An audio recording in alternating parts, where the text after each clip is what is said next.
Maghahain ng mosyon ngayong araw ang PNP Anti-Kidnapping Group sa Department of Justice para alisin ang pangalan ni Alvin Ke sa listahan ng respondents sa kasong kidnapping at pagpatay sa kanyang amang si Anson Ke o Anson Tan at sa kanyang driver. Ayon sa PNP, wala silang nakikita matibay na ebidensya para iugnay sa krimen si Alvin Ke. Nauna rito, sinabi ng isa sa mga suspect na si David Tan Liao na si Alvin Ke umano ang nag-utos na kidnapin at patayin ang kanyang ama. Pero wala siyang naiharap na ebidensya. Dagdag pa ng PNP, posibleng inililigaw ni Liao ang mga investigador para pagtakpan ang tunay na mastermind.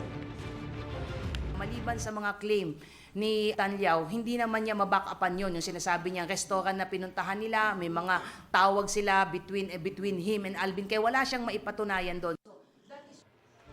Sa affidavit ng dalawa pang suspect na sina Richard Austria at Raymart Katikista na ibinigay sa GMA Integrated News ng isang source, wala silang nabanggit na nakausap nila si Alvin Ke. Una nang sinabi na abogado ni Alvin Ke na nabigla sila sa mga ulat na isinasangkot si Alvin Ke sa krimen.